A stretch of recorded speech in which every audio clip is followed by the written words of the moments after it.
నమస్తే అందరికి. ఈరోజు మనం ఎందుకు మీరంతా కలిసినాము అంటే ముఖ్యంగా వచ్చేసి రైతులకి సేంద్రియ వ్యవసాయం మీద, అంటే వ్యవసాయం ఎట్లా పంట పెట్టుకోవాలా, తర్వాత ఖర్చు తగ్గించుకోవాలన్నమాట, పెట్టుబడి తగ్గించుకోవాలా, దిగుబడి పెంచుకోవాలా, ఎట్లా రైతులు ఆ దావలో పోవాలనే దాని మీద మీకు శిక్షణ కార్యక్రమాలు చేస్తామన్నమాట. సో ఈ రోజు మీకు ఏం చెప్తున్నానంటే, మనము సేంద్రియ వ్యవసాయం చేయాలంటే ఏం పద్ధతులు పాటించాలా. ఇది కొంతమంది, ఇంకా మీరు ఫస్ట్ కొత్త కాబట్టి దీని మీద అవగాహన కొంతమంది చాలా మందికి ఉంది, వినింటారు, కానీ కొన్ని శిక్షణలు వింటే తప్ప మనము ఇది ఇంకా చాలా మందికి ఏమైతుందంటే, అయ్యో ఇవన్నీ ఆకులాలం లేస్తే పంటలు ఏమొస్తుందప్ప, వేలు కొట్టిన మందులకే మనకి ఏమీ రాదు అంటాం. అవునా కదనా? సో కానీ దానికంటే 10 రెట్లు కూడా మన దగ్గర ఉండే ప్రకృతిలో ఉండే చెట్లతోనే మనము మన పంటలకు వచ్చే తెగుళ్ళను కానీ పురుగులను కానీ కంట్రోల్ చేయొచ్చు అన్నమాట. సో వాటిని ఎట్లా కంట్రోల్ చేయాలో, మనం ఎట్లా ముందుకు తీసుకుపోవాలనేది శిక్షణలో ఉంటుంది. దీన్ని ఈజీగా మీరు తీసుకునేది ఏమి లేదు.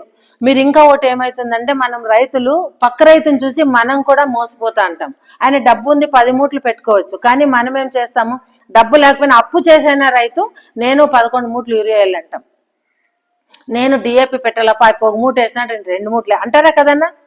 సో ఏ పంట కన్నా కానిలేండి, ఏదైనా ఒక చిన్నది ఉందంటే ఇది ఏందో వచ్చిందప్ప, దీనికి రోగము పురుగ మనకేమీ తెలియదు. సో కానీ దాన్ని తీసుకుపోయి మందుల షాపులో తేవడము, అక్కడ 100 రూపాయలు ఎక్కువ మందు బాగా పనిచేస్తుందంటే దాన్ని కొనుక్కురావడము, వేయడం, అంటే దాంట్లో కష్టం లేదు కదా. మనము రసాయనిక ఎరువులు రసాయనిక మందులు వాడే దాంట్లో కష్టం లేదు, కానీ ఎంత హాని ఉంది, ఎంత అపాయం ఉంది అనేది మనం గుర్తించటం లేదు. సో మీరు కూడా మన పంటలు ఏం పెట్టినాము, ఏమి చేయాలా, దానికి ఎట్లా పోతే మనము కంట్రోల్ చేసుకోవచ్చు, ఎట్లా మనం ఖర్చు తగ్గించుకోవాలి. మెయిన్ రైతు ఇప్పుడు రైతు చాలా నష్టాల్లో ఉన్నారు, మీకే తెలుసు కదా. ఏం పంట తీసుకున్నా ఎక్కడ లాభం ఉంది చెప్పండి రైతుకి. పంట పెట్టడము లాస్ అయిపోవడము, వచ్చిండే పంటకి రేట్లు లేవు. అంటే మనము పెట్టుబడి పెట్టే దాంట్లో ఉండాం, కానీ మనము ఇన్కమ్ లాభం తీసుకునే దాంట్లో ఉండారా లేదు. సో ఈ విధంగా మనకు నష్టము కలుక్కోకుండా మనం కొంచెం లాభం పొందాలంటే మనము మన సేంద్రియ పద్ధతుల్ని పాటిస్తేనే మనం కొద్ది వరకు లాభం పెట్టుకోవచ్చు. ఎందుకంటే సృష్టి అనేది ఆల్రెడీ దేవుడు సృష్టించినప్పుడే చెప్పినాడు, ప్రకృతి అనేది అన్ని పెట్టినాడు. అంటే ఈ మనుషులు ఉన్నారు, దీనికి ఏం వాడితే ఏమొస్తుంది అనేది. వేప తీసుకోండి, మర్రి తీసుకోండి, ఆ చెట్లైనా తీసుకోండి, బేలి తీసుకోండి, కానుగ తీసుకోండి, ఇవన్నీ ఎందుకు వచ్చినాయి, మన రైతు ముందుకు ఎట్లా పోవాలా, ఎట్లా బతకాలనేది ప్రకృతి ఇచ్చింది. వాటిని మనమేం పెంచం కదా, కానీ దాని ద్వారానే మనం పంటల్ని కూడా కాపాడుకోవచ్చు అనమాట. సో ఈ విధంగా మనం దానికి ఏం చేయాలనేది మీరు మీ పంటలను బట్టి మనం మాట్లాడుతూ ఉంటే దేనికి ఎట్లా నివారణ అనేది నేను మీకు వచ్చి తెలియచేస్తూ ఉంటాను అన్నమాట. సో ముఖ్యంగా మనము సేంద్రియ వ్యవసాయం పాటించాలంటే ముఖ్యంగా ఒక 5 సూత్రాలు కంపల్సరీ పాటించాలి. మీకు ఇప్పుడు ఏదోలే అనుకోవచ్చు, మీకు పాటిస్తుంటే మీకే అర్థమవుతుంది. ఫస్ట్ మనం ఏం చేయాలంటే, మన నేలలో తేమ మనం మరి తర్వాత మట్టి కొట్టుకొని పోకోకుండా మనం ఎట్లా అరికట్టుకోవాలనేది ఫస్ట్ పాటించాల. మనం సేంద్రియ వ్యవసాయం చేపట్టాలంటే ఫస్ట్ ఏం చేయాలంటే, మనం తేమ మళ్ళీ మట్టిని నిల్వ చేసుకునే కార్యక్రమాలు చేపట్టుకోవాలన్నమాట. సో 2 వచ్చేసి మనం భూసారం పెంచుకునే పద్ధతులు చేయాల. 3 ముఖ్యంగా మూడోది ఏమంటే, మనం మంచి పంటని ఎట్లా తీసుకోవాలంటే మంచి పంట యాజమాన్య పద్ధతిని పాటించాలన్నమాట. అంటే పంటను మనం ఎట్లా పెడితేనే కదా దానికి ఎట్లా తీసుకోవాలనేది తెలుస్తుంది. ఏదో వాళ్ళు చెప్పినారు మనం వేయాలా అనేది కాదు. 4వది ఏమంటే పచ్చరొట్టె ఎరువులు, దాన్ని బయోమాస్ అంటారు. అంటే గన్నాల మీద చెట్లు నాటుకోవడం, ఆ దాంట్లోనే మనము ఎరువును తయారు చేసుకొని, అందరికీ పశువులు ఉంటాయి, కొంతమందికి ఉండవు కదా. ఈ విధంగా తర్వాత ఒక 4-5 ఏళ్ళు పంటలు పండుగ కరువు వచ్చనుకోండి, దానికి రైతు 5వది ఏం చేయాలి, వ్యవసాయానికి అనుబంధమైన కార్యక్రమాలు చేపట్టుకోవాలి. అంటే కోళ్ల పెంపకం అనవచ్చు, గొర్రెల పెంపకం అనవచ్చు, తర్వాత పాడి పశువుల పెంపకం అనవచ్చు, ఇట్లా రకరకాల. అంటే ఆ రైతుకి ఏమి అనుబంధంగా ఉంటుందో వాటిని అన్నిటిని కూడా మనం చేపడితే రైతు నష్టాల దారిలో నడిచేకి కాదనమాట. మీరు కొంతవరకైనా రైతు ముందుకు పోయేకి అవకాశం ఉంటుంది. సో నెక్స్ట్ ఫస్ట్ ఇప్పుడు మనం ఏం చేస్తామంటే, మళ్ళీ తేమ భూమి పొయ్యిపొర కొట్టుకొని పోకుండా ఉండాలంటే మీరు మామూలుగా ఏం పాటిస్తారు రైతులు చెప్పండి. గేణాలు గట్లేస్తారు కదా, పొలాల చుట్టూ గట్లేసుకుంటారు. సో దాని ద్వారా ఏమవుతుందంటే, మన మట్టి కూడా కొట్టుకొని పోకుండా వానలు వచ్చినా కూడా మన గణాల దగ్గరే స్టాప్ అవుతుంది. సో తేమ కూడా గట్లలో ట్రెంచులు కొడతారు కదా, అందులో నిలబడే నీళ్ళతో తేమ కూడా మనకి భూమిలో నిలబడుతుంది కదా. సో గట్లు ఎట్లేస్తారు మీరు పొలాలకి, వాళ్ళకు అడ్డంగా వెళ్ళ చుట్టూ వేయలా, కానీ వాళ్ళకు అడ్డంగా అనేది గుర్తు పెట్టుకోవాలా మీరు. వాళ్ళకు అడ్డంగా ఎప్పుడైతే వేస్తారో మట్టి వచ్చి వర్షం వచ్చినట్టు ఇట్లా కొట్టుకొని పోతుంది కదా, కొట్టుకొని పోయిన ముందు కరెక్ట్ గా మనకి పోయి ఆ గణాల దగ్గర స్టాప్ అవుతూ ఉంటుంది అనమాట. మనం ఇట్లా చక్కగా ఎట్లా అంటే అట్లా వేస్తే మన మట్టి ఎంత కొట్టుపోయి వేరే వాళ్ళ పొలాల్లోకి వెళ్ళిపోతుంది. సో ఇప్పుడు అందుకే మనం చెరువు పూడికి ఎందుకు తీస్తామంటే ఆ చెరువులోకి మన పై పొర పొలాల్లో మట్టి అంతా కొట్టుకొని పోయి అక్కడికి చేరుకుంటుంది వర్షాకాలంలో అంతా. అందుకే దాంట్లో ఉండే సారం చూడండి, ఒక్కసారి మనం చెరువు మట్టి తోలితే 3 ఏళ్ల పొలాలకు మట్టి తోలే పని ఉండదు కదన్నా. సో కాబట్టి మనము మన భూమిలోని పై పొర కొట్టుకోకుండా ఫస్ట్ కాపాడుకోవాలి. తర్వాత మనం పంట పెట్టేటప్పుడు కూడా వాళ్ళకి అడ్డంగానే దున్నాలన్నమాట. అర్థమైందన్నా? వాళ్ళు ఇట్లున్నప్పుడు మనం ఇట్లిట్లే దున్నుకోవాలి. అప్పుడు కూడా వర్షం వచ్చిండే నీళ్ళు మనం దుక్కిలోకి వచ్చి ఇంకి అక్కడే ఉంటుంది, ముందుకు పోదు. విత్తనం వేసేటప్పుడు కూడా వాళ్ళకి అడ్డంగానే విత్తనాలు వేయాలి. సో ఈ విధంగా మనం చేస్తూ పోతుంటే మన పంట, మన భూమి సారవంతంగా తయారవుతుంది. మన పై పొర కూడా కొట్టుకొని పోకుండా మన భూమిలో తేమ శాతం కూడా నిలబడే అవకాశం ఉంటుంది. ఇక మీరు భూమిలో సారం పెంచాలంటే ఏం చేస్తారు? రెండో పాయింట్కి వస్తే, భూసారం పెంచుకోవాలి. మనం పంటలు పెట్టాలంటే భూమిలో సారం పెరగాల. ఏం చేస్తారు మీరు? పశువుల ఎరువు తోలుతారు, లేదంటే డిఏపీలు తెస్తారు ఎరువులు లేని వాళ్ళు, లేదంటే పచ్చగా పెరగాలంటే యూరియా వేస్తారు. సో యూరియాలో ఏముంటుంది? నత్రజని ఉంటుంది. అంటే పచ్చగా పెరిగేకి మాత్రమే యూరియా, అది బాగా గుర్తుపెట్టుకోనండి మీరు. యూరియా వేస్తే పంట వస్తుంది కాదు, దిగుబడి రాదు. మన మొక్క పచ్చగా పెరుగుతుంది అంతవరకే. దాంట్లో నత్రజని, నైట్రోజన్ ఉంటుంది కాబట్టి పచ్చగా పెరుగుతుంది. సో ఆ పచ్చదనం యూరియా కాకుండా మన దాంట్లోనే దండిగా ఉంది. మీకు సీమ్ కానుగా సీమ్ తంగేడు తెలుసా? దండిగా చూసినారు సీమ్ కానుగా సీమ్ తంగేడు. గట్లంటే గవర్నమెంట్ వాళ్ళు నాటినారు, దండిగా ఉంది. కానుగ కాదు, కానుగ సీమ్ కానుగా సీమ్ తంగేడు. అంటే సీమ్ తంగేడు మాత్రం మన తంగేడు చెట్లు చిన్నగా ఉంటాయి, ఇవి పెద్దగా ఉంటాయి, జంపు జంపు ఆకుంటుంది. అవి పూలు మాత్రం తంగేడు మాత్రమే ఉంటుంది, గుచ్చులు గుచ్చులు. కానీ చాలా రోడ్లంటే నాటినారు. ఇంకా సీమ్ కానుగ అనేది ఆకుపచ్చగా ఇంతింతే ఉంటుంది, సేమ్ మన కానుగ పూలు వచ్చినట్లే వస్తుంది. ఇంకా మీకు ఇంకోటి గుర్తు చెప్పాలంటే, ఎలుకలు పందికొక్కులు రాకుండా పూలు కట్ చేసి వచ్చి పెడతారు. దాన్ని ఏమంటారు చెప్పండి మీరు?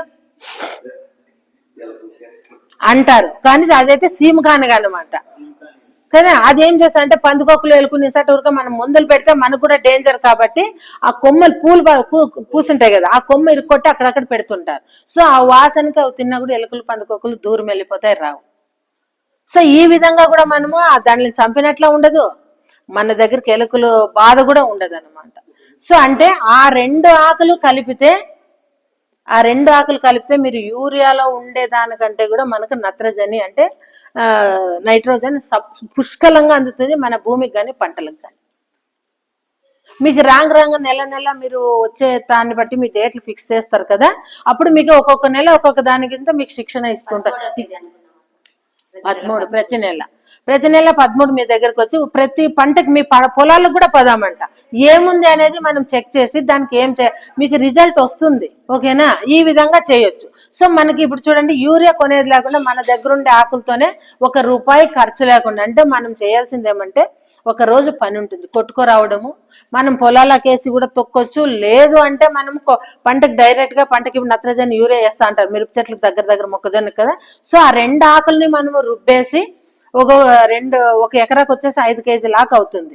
రెండిట్లు బాగా మిక్స్ చేసేసి 10 లీటర్ల నీళ్ళలో వేసేసి అది వడగట్టిన తర్వాత దాన్ని మొక్కలకు బుడాల దగ్గర స్ప్రే చేయండి. ట్రై చేసి చూడండి. మన మనిషి ఎట్లా మన భూమి తల్లి కూడా అంతే. మనం దాన్ని ఏం చేసేస్తున్నామంటే పనికి రాకుండా చేసేస్తున్నాం. కానీ ఆ భూమి తల్లిని కాపాడుకోవాలన్నప్పుడు మనము కొన్ని పద్ధతులు పాటించుకోవాలి. సో ఈ రకంగా భూసారం పెరగాలంటే మన దగ్గరే ఉంది. పశువుల ఎరువు వాడచ్చు, చెరువు మన్ను వాడచ్చు, పచ్చి రొట్టె అంటే ఆకు అలుములన్నీ కొట్టుకొచ్చి పంటల్లోకి వేయచ్చు. ఈ విధంగా మనము భూసారాన్ని పెంచుకోవచ్చు అనమాట. అంటే ఇంకా ఒకటి కూడా చేయొచ్చు. మామూలుగా మళ్ళుకి దానికి మీరు జనుము జీలుగా అవి వేస్తుంటారు కదా, పెసర వేసి దున్నేస్తుంటారు కదనా, అది కూడా వేసి మనం చేయొచ్చు. ఎందుకంటే అందరికీ అన్ని పశువులు ఉండరు, జీవాలు. ఇంకా ఒకటి, మీరు పశువుల ఎరువు ఎంత ఎక్కువ వాడతామో అంటుంటారు, అంత ఎక్కువ వాడినా కూడా దానికేం ఫలితం రాదు. మీరు మామూలుగా ఎకరాకి ఎన్ని బండ్లు ఎన్ని ట్రాక్టర్లు వాడతారు చెప్పండి? పశువుల ఎరువు 5-6 ట్రాక్టర్లు అంతేనా? దొరికినా కూడా ఉండే వాళ్ళు ఎక్కువ వేస్తుంటారనా, వాళ్ళు వేయలేదు కదా అని మీరేం చేస్తారంటే లేనోళ్ళు ఈ రసాయనిక ఎరువులు తెచ్చి వేస్తుంటారు. సో ఆ రెండింటిని టాలీ చేసి మీకు చెప్తున్నాను. ఇవాళ మీ దగ్గర ఒక ఆవే ఉందనుకోండి, ఒక పశువే ఉందనుకోండి, ఎద్దో ఎనుమో 2 ఎద్దులే ఉన్నాయనుకోండి, మన దగ్గర ఎరువులు తయారు చేసుకోవచ్చు మనం. కానీ ఆ పద్ధతి అంటే ఓపిక ఉండాల దీంట్లో. మెయిన్ వచ్చేసి ఓపిక ఉంటుంది, కష్టం ఉండాలి, మీకు ఖర్చు అనేది అయితే ఉండదు. సో ఈ రకం మన తర్వాత మనం మామూలుగా ఈ వ్యవసాయంలో చేయాలంటే ఎకరాకి 8 నుంచి 10 బండ్లు పశువులు ఎరువు వేస్తే చాలు. దాంట్లో కూడా చాలా ఎక్కువ వేస్టేజే ఉంటుంది.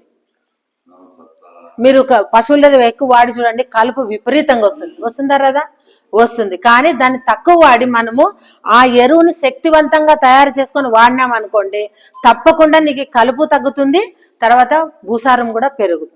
ఇంకా చెరువు మట్టి అనుకోండి, సో మామూలుగా మనం వాడాలంటే ఎకరాకు వచ్చేసి 10 నుంచి 15 ట్రాక్టర్ లోడ్లు వేస్తే సరిపోతుంది. సో ఈ గొర్రెల మందులు పెడుతుంటారు కొంతమంది, గొర్రెల ఎరువులు పెడుతుంటారు. అంటే మన దగ్గర ఏముందనే దాన్నే మనం ఉపయోగించుకోవాలి. సో నెక్స్ట్ వచ్చేసి మనం మంచి పంట పద్ధతులు అన్నాం. నెక్స్ట్ మనం మంచి పంటను తీసుకోవాలంటే ఏం చేయాలా, ఫస్ట్ విత్తన ఎంపిక చేస్తారు కదా, ఏదంటే అదే తెచ్చేస్తామా మనము, కాదు.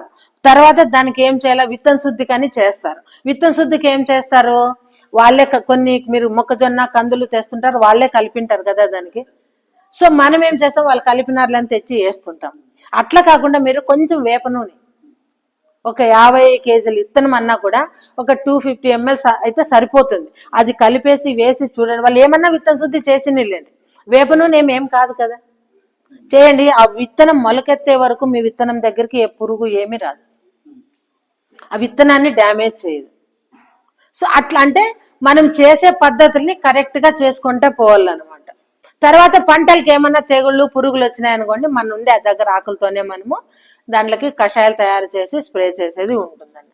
ఈ విధంగా మనం చేసుకుంటూ పోతూ ఉంటే ఖచ్చితంగా మీరు సేంద్రియ వ్యవసాయంలో మనం సక్సెస్ అవుతాము. తర్వాత మీకు ఖర్చు తగ్గుతుంది, పెట్టుబడి తగ్గుతుంది, దిగుబడి కూడా పెరుగుతుంది.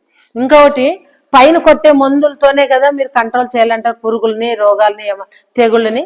సో దాన్ని మనం పైన ఈ ఆకులతో ఏం మేలవుతుంది అనుకుంటారు, ఖచ్చితంగా ఒకసారి చేసి చూడండి, మీ పంటలకి మీకు అర్థమవుతుంది. ఇప్పుడు ఏం పంటలు పెట్టినారు మీరు, వంకాయ, మీ ఇంకా రాగి అట్లా ఏం పెట్టలేదు, మొక్కజొన్న రాగి, దాంట్లోకి ఏం తెగుళ్ళు ఏం రోగాలు లేవు, ఏముంది దాంట్లో అందాజు, దోమ, ఏం దోమ ఉంది, లేచిపోతుంది కదా, ఆకు ఏం డ్యామేజ్ ఎట్లా కనపడుతుంది మీకు, ఆకు ఎట్లా గొగ్గి వస్తుంది. ఆహా, సో అది అంటే దానికి ఎట్లా ఉంది అనేది చెప్పాల. సుడి కాండం తొలిచే పురుగు అది యాక్చువల్ కదా. సో అవునా,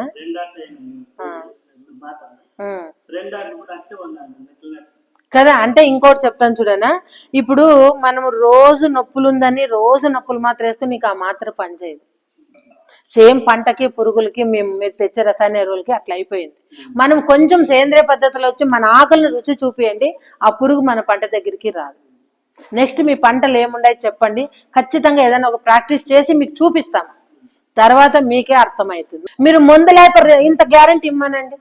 ఇప్పుడు మీరు మందుల షాపుకి పోతారు, ఎక్కడో ఇండుపూర ఎక్కడెక్కడో పోతారు కదా, అప్ప ఇది పోకపోతే రోగం నాకు డబ్బు వెనక్కి ఇస్తామని అడగండి, ఏమంటాడు ఆయన, ఒప్పుకుంటాడా, ఒప్పుకోడు కదా. కానీ ఇక్కడ మనం ఖర్చు పెట్టేది రూపాయి లేదు కదా, నువ్వు ఒకసారి కాకుండా 2 ఆ నమ్మకం మన మీద లేదు, ఆ నమ్మకము మన ప్రకృతి దేవుడిచ్చిన చెట్ల మీద లేదు. సో తర్వాత మీరు ఇంకా ఇప్పుడు దీనికి తగ్గట్టుగా భూసారం పెరగాలంటే మనము వర్మి కంపోస్ట్ అని నేను చెప్తే కదా, వర్మి కంపోస్ట్ వేయచ్చు, చెరువు మన్న వేయచ్చు, పశువుల ఎరువు వేయచ్చు అనేది. అసలు దాని వాసన నువ్వు ఎట్లన్నా ముట్టుకో, వర్మి కంపోస్ట్ ని వాసన రాదు. దాంట్లో నీళ్ళు కిందకి కారుతాయి కదా, అది కూడా నీకు పురుగులకి దోమలకి ప్రతి దానికి పనిచేస్తుంది. నువ్వు స్ప్రే చేయమలి దాన్ని, అసలు పంట ఎంత బాగా పెరుగుదల వస్తుందంటే అంత ఆకుపచ్చగా వస్తుంది. సో నీకు వర్మి కంపోస్ట్ చేసుకుంటే 2 రకాల ఉపయోగం, ఆ వర్మి వాటరు పనిచేస్తుంది, వర్మి కంపోస్ట్ పనిచేస్తుంది. సో చీప్ అండ్ బెస్ట్ అది. మీరు ఒక ఆవు ఉందంటే మీకు 5-6 ఎకరాలకి అయితే వర్మి కంపోస్ట్ తయారు చేసుకోవచ్చు పంటకాలం వచ్చేటప్పటికి. ఆ ఎరువు ఏమంటే నీడలోనే పెట్టుకోవాలా, మీరు యూనిట్ కూడా నీడలో ఉండాలా. ఓకేనా. సో నమస్తే అన్న.